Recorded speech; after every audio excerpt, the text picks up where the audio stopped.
Estudando o livro de Romanos e já tínhamos estudado anteriormente com o Lucas a primeira parte do livro, especificamente do trecho de Romanos, capítulo 5, versículo de 12 a 21. Não é um trecho simples, por isso foi a metodologia que nós estamos seguindo separou em 3 lições. Nós estudamos a primeira, e o que falava a primeira parte da lição? Aquilo que o texto não fala sobre. E nós vamos ver que esse trecho ele serve de fundamento para muitas teses, para muitas doutrinas que não são fundamentadas no resto da Bíblia. Por isso, você fundamentar uma doutrina bíblica usando uma passagem complexa, em que não tem respaldo em outros contextos bíblicos, é algo arriscado. Especialmente quando nós vemos que todo o resto da Bíblia homogeneamente fala contra aquilo. O que é o caso do pecado original, o que é o caso de beber, nascer com esse pecado original, e por isso nós precisarmos às vezes batizar os bebês porque eles estão cheios de pecado, de acordo com a doutrina de alguns. Um pequeno deslize pode gerar uma doutrina toda errada. A ponto de uma coisa que parece ser pequena, você vê que gera repercussões grandes, inclusive na doutrina da fé, inclusive em relação ao que é salvação, como conseguir salvação. E nós já vimos, nós temos acompanhado no livro de Romanos, a primeira parte, o contexto da primeira menção, ele fala sobre condenação da humanidade. A humanidade toda optou por se afastar de Deus. A consequência disso, nós fomos condenados e nós recebemos a ira. E hoje em dia, hoje está calor. Hoje não está tão calor, graças a Deus, porque aqui deu uma amenizada. Mas nós sofremos calor, nós sofremos a maldição dessa terra por causa da ira de Deus. Nós já começamos a sentir. O pior ainda não chegou, mas a gente já consegue sentir. E a sociedade tem se apodrecido não porque o diabo está vencendo, mas porque Deus nos entregou a nosso próprio pecado. Então o diabo não é um chefão. No final das contas, o diabo apenas é o excluído. Quem nos entregou a nós mesmos foi o próprio Deus. Depois nós vimos que nós estávamos numa situação, tanto judeus quanto gregos, tanto brasileiros quanto argentinos. Todos estão debaixo da condenação. Mas ficou somente na condenação? Não. Deus, através de si mesmo, através do seu Filho Jesus, que é a expressão perfeita da sua santidade, ele se entregou, justificando. E a segunda palavra importante no contexto que nós ainda estamos nele é justificação. E justificação não tem a ver com o que eu faço, tem a ver com o que Jesus já fez. Jesus é quem fez todo o trabalho por nós. Então nós podemos ficar tranquilos. A gente pode ficar sossegado, porque eu não vou mais precisar pagar pelos meus pecados. Alguém já pagou por eles. Eu não tenho mais um problema que eu não consigo resolver espiritualmente, porque Deus já fez isso. Isso quer dizer que você tem que continuar pagando suas contas? Por favor, pague suas contas. Jesus não vai vir com um cartão, com um cheque em branco para você assinar. Mas os seus pecados estão perdoados. Então ele entra nesse contexto em que nós estamos estudando, em que estudamos com Lucas, que é um contexto em que ele apresenta 2 figuras. Ele apresenta Adão, ele apresenta Jesus, e ele faz um paralelo. Ele discorre entre essas 2 personagens. Vamos ler novamente. Nós já lemos, mas sempre é bom ler a palavra do Senhor. Vamos abrir nossas Bíblias em Romanos, capítulo 5, versículo 12.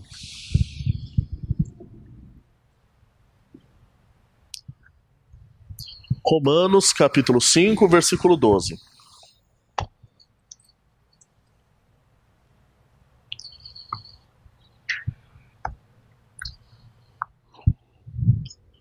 Portanto, assim como por um só homem entrou o pecado no mundo, e pelo pecado a morte, assim também a morte passou a todos os homens, porque todos pecaram.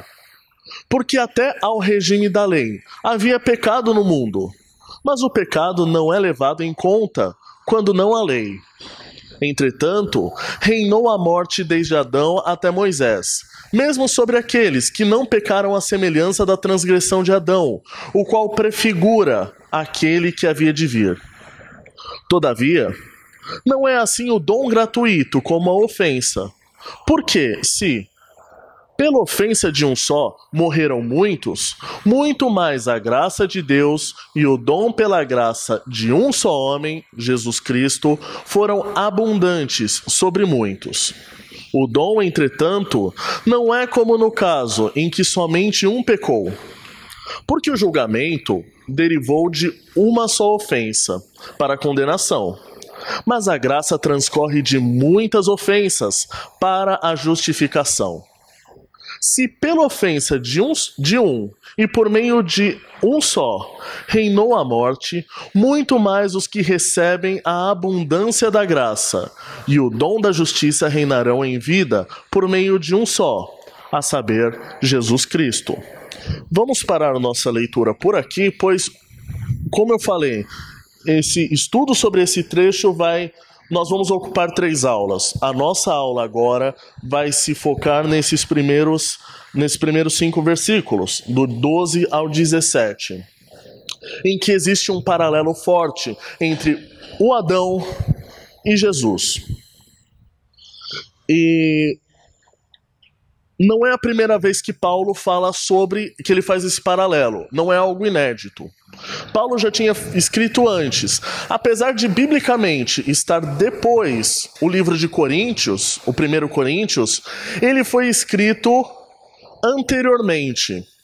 E Paulo já tinha feito essa correlação de Adão com Cristo anteriormente. Vamos dar uma olhada. 1 Coríntios, capítulo 15, versículo 21 e 22. Marcelo, você pode ler para mim, por favor? 1 Coríntios, capítulo 15, versículo 21 e 22.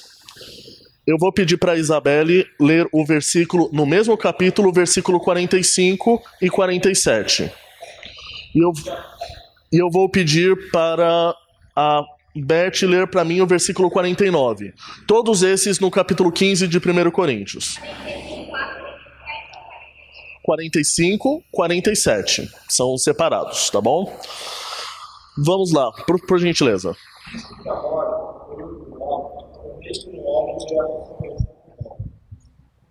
Assim como em Adão todos morreram, assim também todos serão justificados.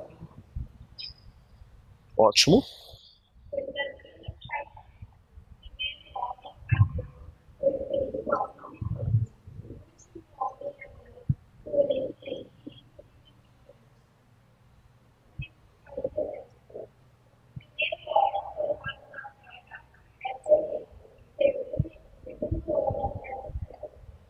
Ótimo.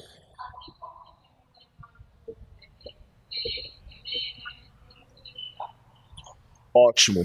Você vê que em Corinto ele já manda uma mensagem relacionando as duas figuras.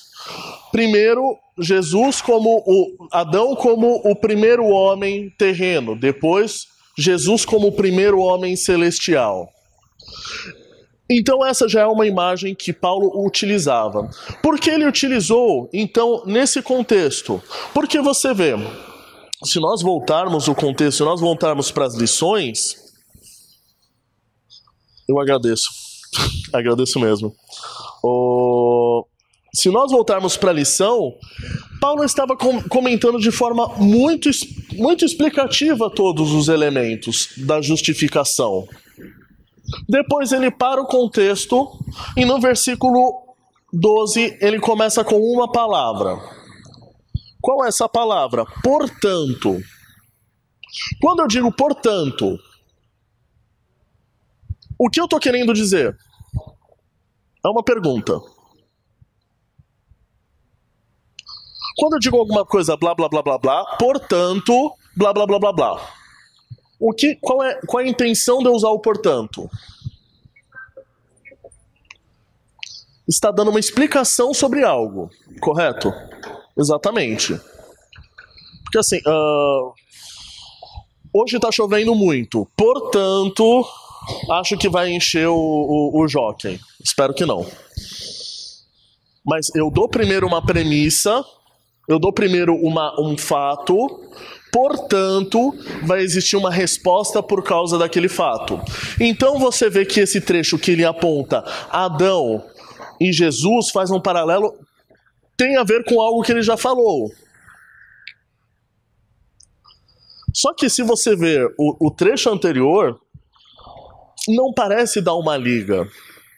Esse trecho é um trecho complexo do Novo Testamento. Não é um trecho simples. E nós vamos comentar melhor um pouco depois dessa explicação. Mas você vê que não existe liga entre o que ele está falando no contexto de Adão com o que ele está falando com o contexto da justificação. Não diretamente. Então você tira uma conclusão lógica, você tem que olhar a figura maior. E existem respostas. Por que ele explicou duas vezes para duas congregações a mesma coisa? A primeira resposta que nós podemos achar: o que quer dizer esse portanto? Ele pode estar englobando o conceito que foi abordado no capítulo 1 a 3, e depois no capítulo de 3 a 5, qual seja, primeiro, que nós pecamos, houve a condenação da humanidade, que nós já falamos, e depois houve a justificação. Então, por causa disso, portanto, ele faz esse paralelo, dá para entender o que eu estou querendo dizer? Ele relaciona a condenação a Adão e ele relaciona a justificação a Cristo. Os dois são precursores. Não existia justificação antes de Cristo, não existia condenação antes de Adão. Pena que Adão foi o primeiro homem. Ou talvez existia uma resistência do judeu. E essa é uma segunda teoria. Porque o judeu achava muito difícil entender como nós seríamos justificados por um homem. Porque nós sabemos que Jesus é Deus, mas ele vem em formato de homem. E era difícil talvez para o judeu entender como pode um ser humano, como pode um homem dar vazão à salvação de todos os outros homens. Porque eu aprendi na lei de Moisés que cada homem vai pagar pelo seu próprio pecado. Eu aprendi que se eu furtar, eu vou sofrer penalidade. Eu aprendi que se eu matar, eu vou ser morto. Isso é lógica para os judeus. Como é que vai vir uma pessoa, por mais que ela seja perfeita, por mais que seja filho de Deus, e vai tirar o meu pecado? E vai me transformar numa pessoa justificada? Daí, Paulo ele usa um exemplo que todo judeu conhece. Porque até Abraão existiam sacrifícios e os sacrifícios transformavam. Os sacrifícios justificavam Abraão conforme eles. Daí Paulo ele diz, não foi pelo sacrifício que foi justificado, foi pela fé. Tudo bem, pela fé, mas eu sou judeu. Eu tenho a ascendência de Abraão, o pai da fé. Como essas outras pessoas que não são judias e que eu tinha certeza que todas iam perecer e todas iam sofrer, como elas vão também ser justificadas? Isso é muito injusto. Jesus era judeu. Então, assim, existia provavelmente uma resistência do povo judaico cristão que tinha sido convertido em acreditar, em aceitar que Jesus tinha esse poder de permear não somente o judeu, mas o não judeu. E às vezes a gente tem esse problema, porque quando eu falo da minha vida correta, tudo bem, mas quando eu penso numa prostituta? E eu estava lendo o trecho de Hebreus.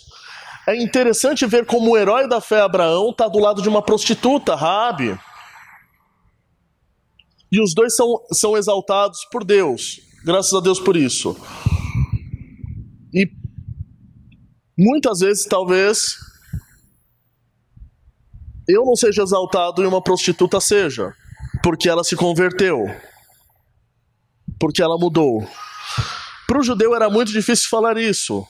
Porque talvez o meu pai, que era um rabino, que era uma pessoa que era tão letrada, que era tão fiel, talvez ele não vá para o céu, mas a prostituta que ficava na esquina, ela talvez vá. Como pode isso? Então Paulo dá uma lição muito clara, e nós voltamos para o texto. Tudo bem, vou explicar, vou desenhar para você que é judeu, que não consegue entender isso. Você está vendo Adão? Pois bem, você está vendo tudo isso que a gente está sofrendo hoje? Pois bem, por causa dele nós sofremos tudo que nós estamos sofrendo. A mesma coisa com Jesus, a mesma coisa, mas diferente. Está vendo tudo isso que está degradado? Pois bem, por Jesus nós podemos limpar tudo isso. E muito provavelmente é por isso que ele toca nesse assunto. Mas veja, o trecho, a escrita original, ela é em aberta no versículo 12. Parece, os tradutores, para não criar problemas na nossa mente, porque o trecho em si já é claro no português. Imagine se fosse deixado lacunas, daí que realmente ia desandar. Mas o trecho ele começa uma ideia no versículo 12, que nós estamos abordando agora, e só vai continuar com essa ideia no versículo 18. Então, do versículo 13 ao versículo 17, que nós vamos tratar também, é um outro assunto. É uma outra abordagem. Por isso o trecho não é tão simples de se entender. Não é tão raso quanto parece. Por isso que precisa um pouco mais de explicação. Então nós vemos.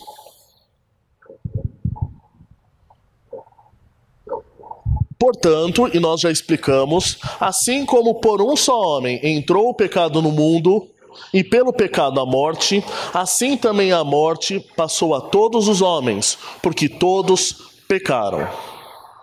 Quem foi a primeira pessoa a pecar? Oi? Será?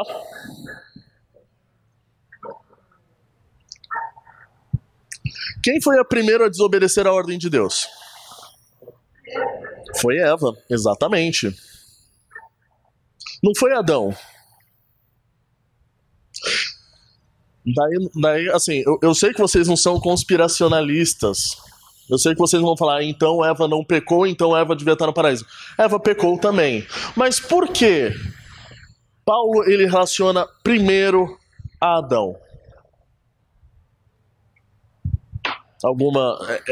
Não existe resposta feita aqui. Existem respostas que podem ser baseadas no princípio bíblico. Então, é uma pergunta.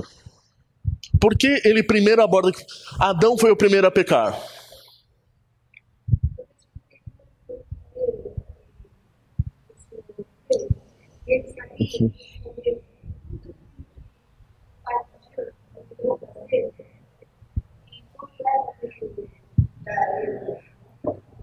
Sim.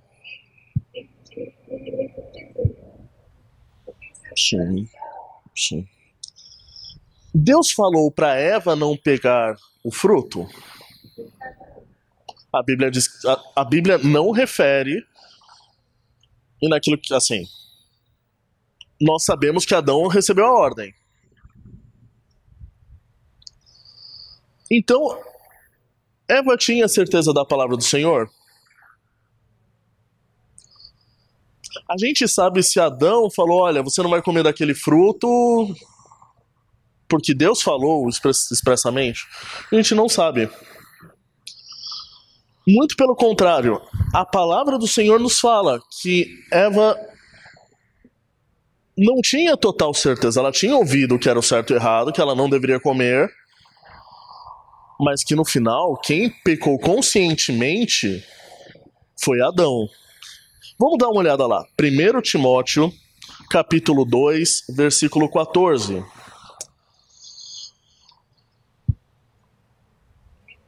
1 Timóteo, capítulo 2, versículo 14.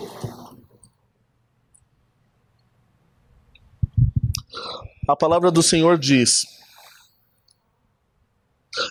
e Adão não foi iludido, mas a mulher, sendo enganada, caiu em transgressão. Quem foi enganada no final das contas foi Eva. Oi. Oh. Sim. Quem foi enganada no final das contas foi a mulher. Adão sabia o que era o certo e errado. Adão não foi, mas veja bem, então, eu não sabia, Senhor. O Senhor tinha falado explicitamente para ela, para Adão, você não vai cometer o pecado. E mesmo assim, Adão conscientemente cometeu o pecado. Além dele ser o homem, dele representar a sua família, ele representou muito mal a sua família. Então, muito provavelmente é por isso que não é apontado Eva, mas Adão.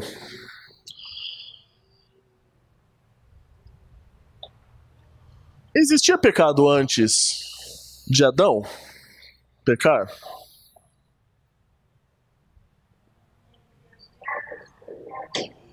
Oi? O diabo pecou? O diabo só pecou depois que Adão pecou?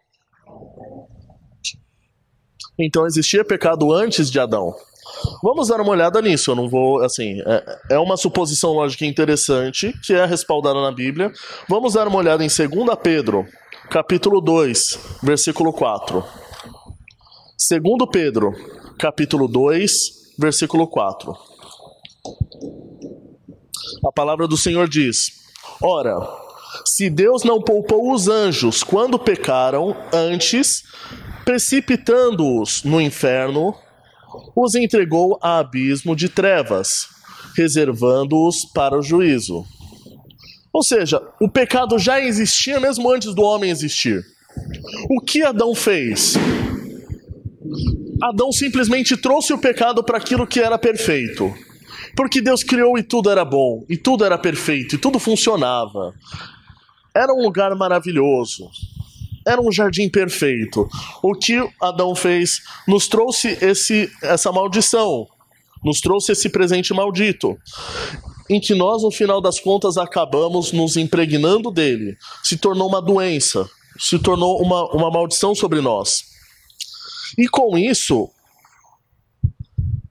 voltando para o texto, por um só homem entrou o pecado no mundo, ou seja, o pecado já existia, Adão só trouxe esse pecado, e pelo pecado, a morte. Veja, Adão pecou, a partir disso veio a morte. Que tipo de morte que veio? Física ou espiritual? Física e espiritual, exatamente. Porque nós sabemos que a medicina pode estar avançando, que os exames, que a longevidade está aumentando. Mas uma coisa é certeza, todos morrem. A estimativa de morte da humanidade é 100%. Não existe ser humano que preserve, não existe homem que sobreviva. Mas houve a morte espiritual também. E nós conhecemos a condenação. E Paulo fala exatamente sobre isso no capítulo de 1 a 3, sobre a condenação. Por vocês terem abandonado, vocês vão receber a ira de Deus. Então Paulo, ele continua falando morte, vamos no versículo 2. E pelo pecado a morte, assim também a morte passou a todos os homens, porque todos pecaram. Veja, novamente voltando para aquele contexto da última aula, por que a morte veio para todos os homens? Porque todos os homens pecaram, não é porque eles herdaram isso. Adão simplesmente nos entregou um presente que nós adoramos nos emporcalhar com ele. E esse presente nos causou a ira de Deus. Mas ele não passou o pecado em sementinha para nós. Nossos bebês, nossas crianças, eles não são impregnados do pecado. Infelizmente, eles vão se impregnar quando eles puderem. Mas não é um elemento que nasceu com o ser humano. Vamos para o versículo 13. De novo, o contexto muda. Ele primeiro trata sobre esse assunto, depois ele muda o contexto. No versículo 13. Porque até o regime da lei havia pecado no mundo, mas o pecado não é levado em conta quando não há lei. Esse é um trecho muito complexo. Esse não é um trecho de fácil entendimento. Porque pelo que eu posso ler, se eu ler superficialmente, olha, porque até o regime da lei havia pecado no mundo, mas o pecado não é levado em conta quando não há lei. Se eu ler superficialmente, eu entendo. Bom, então o problema não é o pecado. O problema foi a lei. Porque se não é levado em conta o pecado antes da lei, então, para que ter lei? Correto? Só que isso está totalmente contra tudo que nós conhecemos da palavra do Senhor. Porque nós conhecemos o pecado. E se nós analisarmos o começo, leia Romanos capítulo 1. Só os judeus receberam a lei? O oráculo do Senhor, ou seja, as leis, foi só o povo judeu. Mas as outras pessoas vão poder falar, mas eu não era judeu, eu não sabia que não devia fazer isso. Paulo, ele fala sobre isso no capítulo 1. Ele fala que as pessoas que não eram judias, elas estão corretas? Sim ou não? É uma pergunta. Alguém respondeu. Muito obrigado por alguém responder. Não. Muito pelo contrário. Ele fala que a nossa consciência, ele fala que a natureza manifesta a glória de Deus. Ele fala que nós já nascemos com a lei no nosso coração. Então eu posso não ser um judeu, mas eu sei o que é certo, eu sei o que é errado. Eu sei que eu posso na primeira vez colocar o dedo no interruptor, eu vou levar choque, mas a segunda vez eu não vou fazer porque eu não sou idiota. Se você também não... Idiota vem exatamente desse contexto. Uma pessoa sem todas as capacidades mentais. Se você não é idiota, você não vai fazer isso. Você não vai mexer com choque. Da mesma forma que você sabe que mentir é errado. Que mentir é pecado. Mesmo quando é conveniente. E você mesmo já coloca no seu próprio coração. Ah, mas eu menti, mas era por um bom motivo.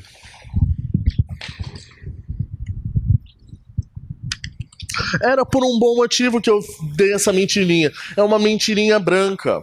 Você sabe que é mentira, você sabe que é errado, mas a conveniência da situação deixou que aquilo seja permitido. Então, todas as pessoas, no final das contas, elas têm a lei. Então, por que Paulo escreveu isso? Vamos lá. Deixa-me só um minutinho.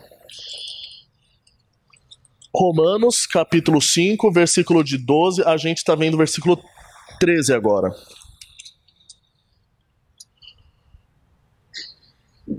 Porque até o regime da lei havia pecado no mundo, mas o pecado não é em conta quando não há lei.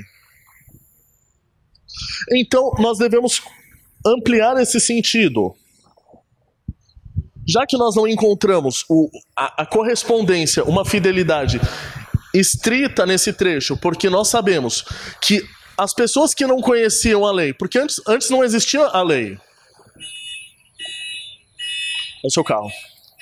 Antes não existia a lei. Mas o que aconteceu? As pessoas continuavam morrendo.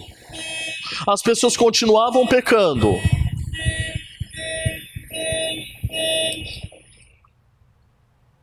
Então é um trecho de muita complexidade.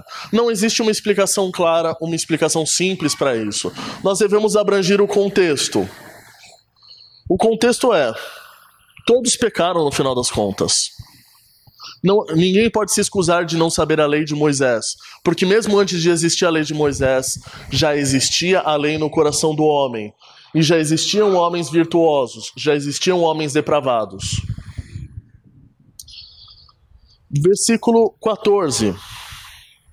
Entretanto, reinou a morte desde Adão até Moisés, mesmo sobre aqueles que não pecaram à semelhança da transgressão de Adão, o qual prefigurava aquele que havia de vir. E daí exatamente, o trecho continua falando: olha, tudo bem, não existe enquanto num contexto não é levado em conta, no versículo 13, não é levado em conta os pecados enquanto não há lei, mas tudo bem, ainda assim o reflexo estava acontecendo. Ainda assim, entre Adão e a lei existia a morte, e continua existindo até hoje.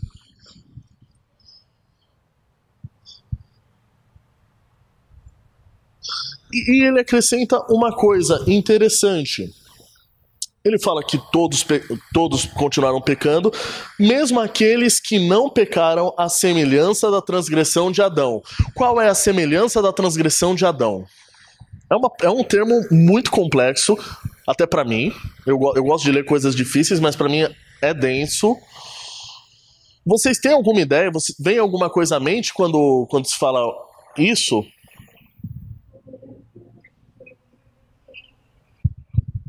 Muito bom, muito bom. A melhor aplicação que eu vejo é de uma ordem explícita de Deus. Exatamente. Porque o que foi dado para Adão? Você pode fazer tudo aqui, só não come daquela árvore. E o que foi que o Zé Adão fez? Comeu da árvore. Ah, mas foi porque minha mulher deu. Mas a sua mulher manda em você? Se a mulher falar para você roubar, você vai roubar? Tem homens que sim. Assim como tem mulheres que, se o homem falar, você vai fazer isso, a mulher faz. Só que depois não apresente pro Senhor a explicação de que, não, foi meu marido que falou. O pecado, quando é conveniente, não transforma um pecado menor. Só que o contexto aqui é muito provável que ele esteja falando isso. Mesmo as pessoas que não pecaram em relação às coisas que estavam previstas, que não eram ordens explícitas de Deus, ainda assim eles pecaram. E essas pessoas morreram. Assim como as pessoas que pecaram explicitamente contra as ordens do Senhor.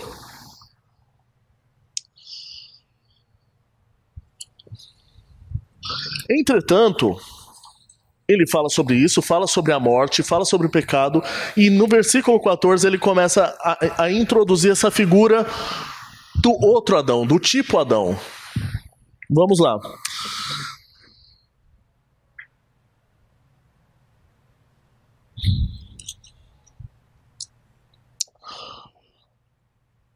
Mesmo sobre aqueles que não pecaram à semelhança da transgressão de Adão, o qual prefigura aquele que havia de vir. É muito claro que ele quer dizer Jesus. Eu acho que ninguém tem problema quando fala esse que prefigura aquele que devia vir, todo mundo reconhece como Jesus. Mas é interessante, na versão NVI ele usa tipo, que é um tipo... Alguém tem uma versão NVI? Eu tenho uma versão do meu lado, mas... Alguém tem uma versão NVI? Você pode dizer, por favor, o final do versículo?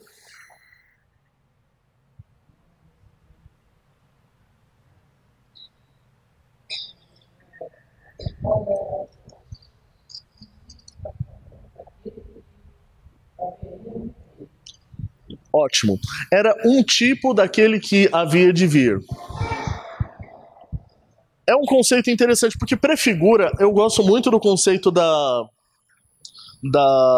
Almeida Revista Atualizada, só que o conceito tipo é muito mais próximo do original em grego do que prefigurar. Prefigurar é uma versão complexa que talvez representasse a sociedade, a sociedade na época do João Ferreira de Almeida talvez entendesse melhor. Mas eu acho muito interessante o conceito que hoje se aplica muito bem. Jesus era um tipo de Adão. E o que quer dizer o que quer dizer isso? Tipo, e a gente tem muito costume de dizer tipo assim, os jovens especialmente. Eu, na minha época de adolescência, falava muito tipo assim. Tipo é o mesmo significado, é uma mesma espécie. Existe relação entre duas coisas.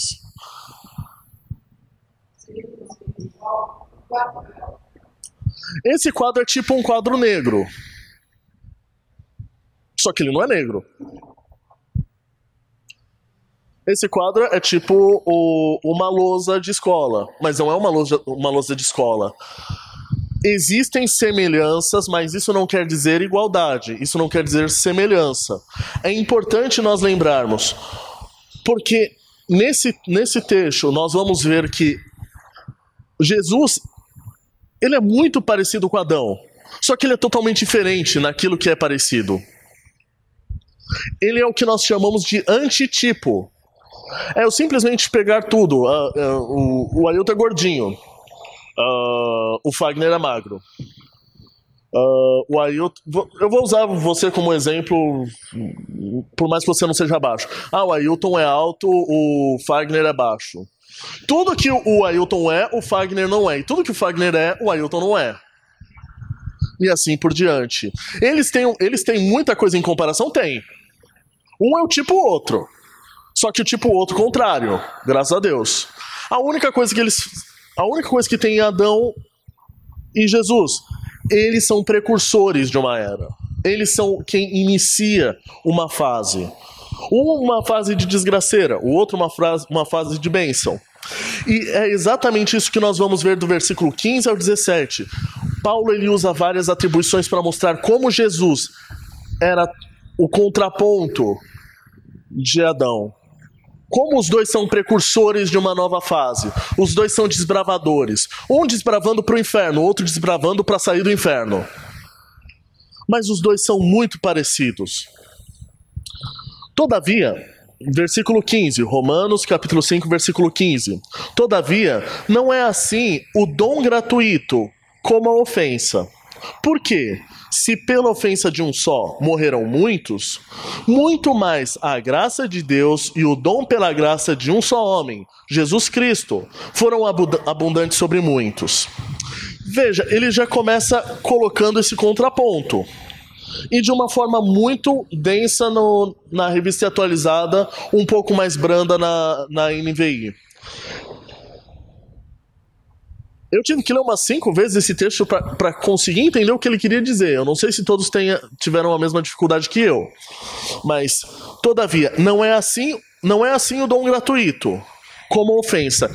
Ele faz uma comparação. Entretanto, não é igual o dom e a ofensa. Os dois são parecidos? São. Mas os dois não são de igual proporção. A ofensa é desse tamanho. O dom gratuito, e é interessante porque o original grego é carisma, charisma. Charisma é a palavra exata que é traduzida para graça. Eu não sei porque eles não usaram a palavra graça aqui, seria perfeito. Porque a graça que nós já estamos estudando na justificação, vamos lá. Portanto, a graça não é parecida com a ofensa. A ofensa é desse tamanho, a graça é muito maior. Adão fez caca, E na mesma proporção Jesus fez coisa boa? Não, Jesus fez muito mais coisas boas do que Adão fez caca. E ele explica que não... Ah, por que isso? Porque se pela ofensa de um só morreram muitos, aqui eu acredito que todos entendem que é um eufemismo. Morreram muitos. Quem não morreu? Alguém não morreu na Bíblia? Até Jesus morreu. Alguém morreu na Bíblia? Eu não sei se vocês não estão me entendendo, está muito chato provavelmente, mas existe alguém na Bíblia que não morreu?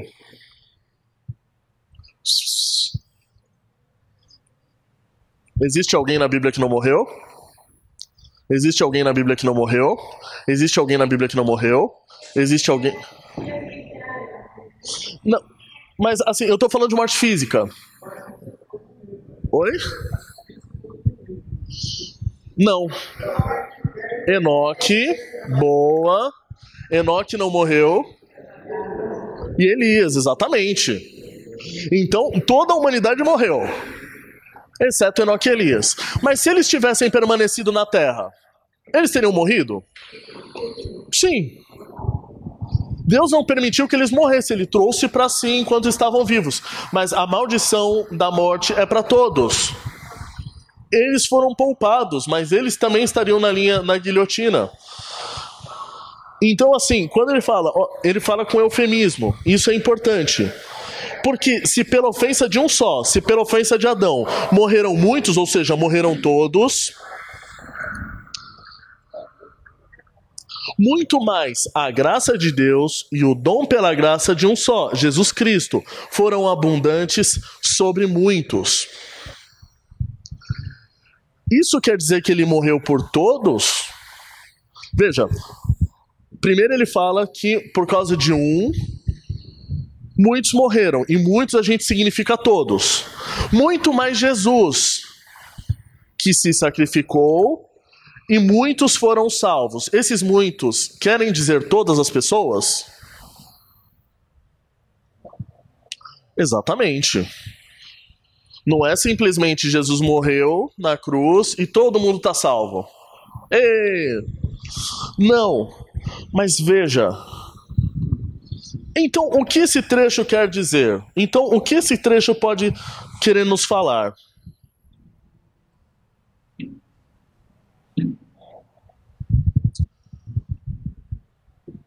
Jesus nos trouxe uma coisa que Adão nos deu. Não nos deu, aliás. Uma coisa muito importante. Direito de escolha.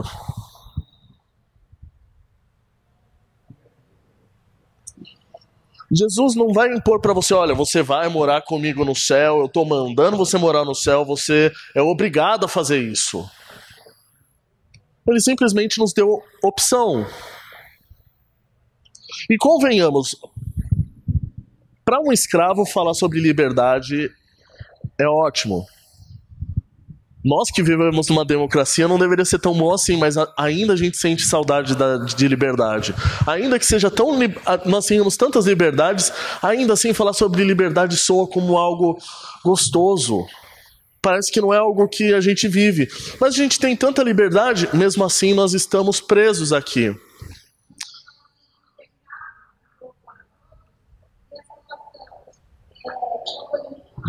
Sim.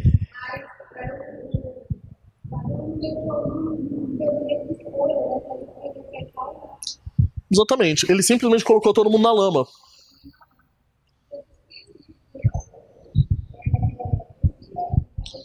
Exatamente. Exatamente. Exatamente. Eu escolho se eu vou para o céu ou não. Ele nos deu a liberdade. E esse conceito de liberdade é poético, é refrescante. Ele me inspira, não sei você, mas ele me inspira muito. Então veja, ele é muito maior. Jesus não vai fazer uma ditadura. E é por isso que nós não temos tribunais de inquisição. E é por isso que a igreja não pode punir as pessoas que pecam. Não é por isso que a igreja vai perseguir as pessoas de fora. Porque nós optamos. E eu optei por ser santo. Eu tomei a opção para mim de ser santo. Mas eu não vou impor para a pessoa que está na rua, olha, você não vai fazer isso, você não vai roubar, você não vai mentir. É a opção dela. Se ela vai querer agradar o Deus ou não.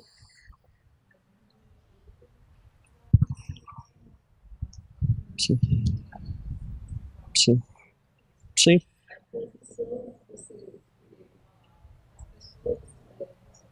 Sim. Exatamente. Sim. Sim. Sim. Exatamente. Nós temos a obrigação, e isso é um comando de Jesus, ir de por todo mundo, pregando e anunciando o evangelho. Isso é um comando que nós temos. Mas nós não vamos impor o evangelho. Não vamos estatizar o evangelho. Não vamos criar perseguição no evangelho. E também a gente só corrige quem é da fé. Porque falar para uma pessoa que não acredita em Deus, olha, é pecado, o homossexualismo é pecado, não vai adiantar de nada para a pessoa. E daí? Eu posso falar para o meu irmão, olha, mentir é pecado, trair sua esposa é pecado. Você pensar na mulher bonita que está na televisão é pecado. Fala isso para uma pessoa de fora. Da minha mente cuido eu, muito obrigado. Nós devemos apresentar Jesus. O evangelho para o mundo inteiro. Não é a Inquisição espanhola. Inclusive é um termo que nós usamos genericamente e aconteceu realmente a Inquisição espanhola. E pior ainda foi a portuguesa. Mas nós apresentamos Jesus. Se as pessoas se convertem a Jesus, elas mudam aquele processo de condenação. Eu não vivo mais como decaindo. Eu me santifico. Eu me transformo. Então essa graça foi muito maior. A graça de Jesus foi muito maior por causa da liberdade. Versículo 16. O dom, entretanto, não é como no caso em que somente um pecou, porque o julgamento derivou de uma só ofensa para a condenação, mas a graça transcorre de muitas ofensas para a justificação. Não apenas isso, não apenas nós temos liberdade, mas olha como o pecado é grotesco para Deus. Bastou um pecado de Adão e tudo foi desmanchado. O pecado não existe pecadinho, pecadão. Mesmo porque se eu fosse, convenhamos, se fosse meu filho, não mexe aí, daí ele mexesse, dou um tapinha na mão e tá tudo bem. Não é um pecado tão grotesco. Mas para Deus é horripilante. Deus não suporta, Deus não tolera. E se um pecado já causou tanto problema, imagina o mar de pecados que a humanidade inteira causou, que a humanidade inteira produz e continua produzindo. E pior, nós que somos santos, nós que optamos por ser santificados pela palavra do Senhor, ainda assim a gente peca todo santo dia. A gente continua pecando e é hipócrita a gente fala, não, o cabra está há 15 anos na igreja sendo fiel. Realmente, pode ter fidelidade, eu não estou questionando a fidelidade da pessoa, mas vai continuar pecando. Porque nós estamos ainda nesse mar, nessa lama, e nós às vezes pegamos isso, e às vezes a gente se suja, a gente se lameia, mas o que acontece? Nós somos justificados diariamente.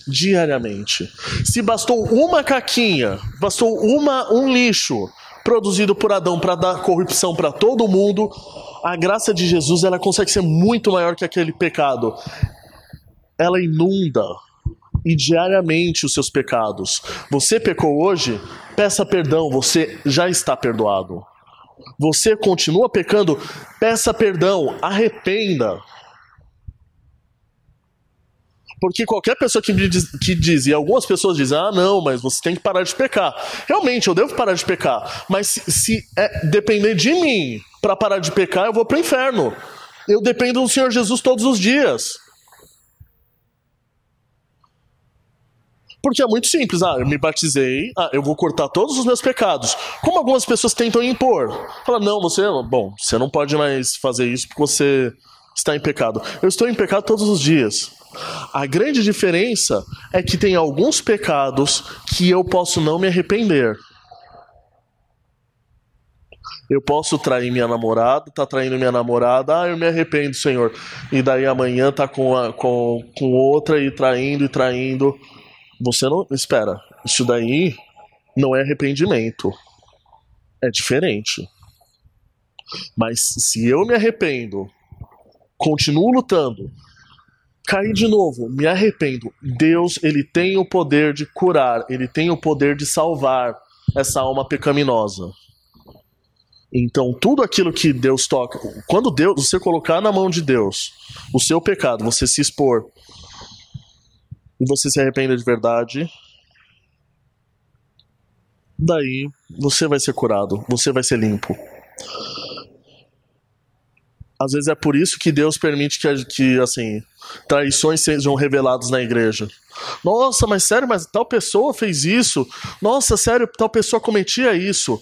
Porque quando os seus irmãos olham pra você, os seus irmãos podem não estar te condenando, mas você sente a condenação deles. Não porque eles estão te condenando, mas porque você está se condenando. Porque o seu pecado foi revelado. E porque agora você vê quão grotesco é o seu pecado. E daí você começa a sentir o arrependimento. Aí teve salvação na casa. Então às vezes a gente tem que pedir, Senhor, olha, eu não consigo sozinho. Eu tô em vício. Por favor, revela o meu pecado, porque eu não vou conseguir sozinho. Nem sempre pelo amor a gente vai ser libertado. Mas Deus é tão bom que às vezes nos coloca em situações constrangedoras para que a gente seja exposto e consiga a salvação, consiga purificar o nosso ser.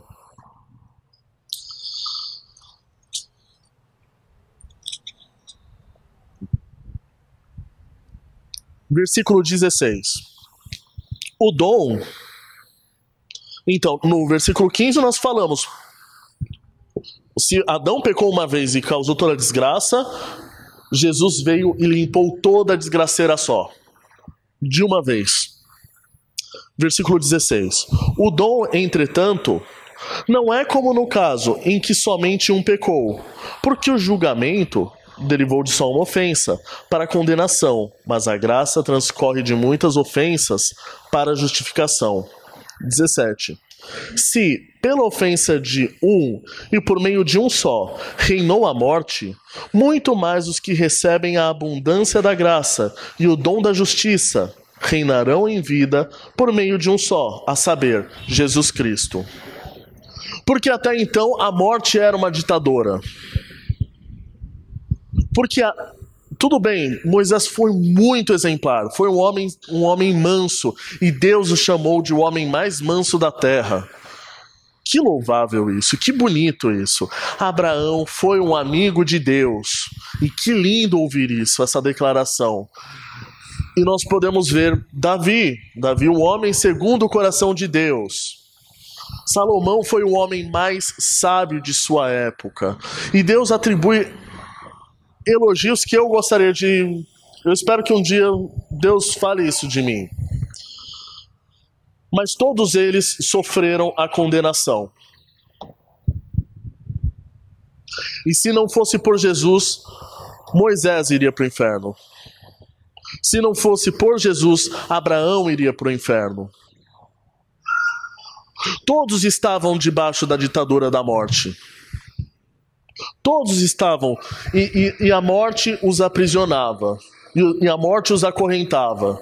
E eles foram virtuosos em terra, mas eles iriam sofrer a mesma desgraça do pior dos seres humanos.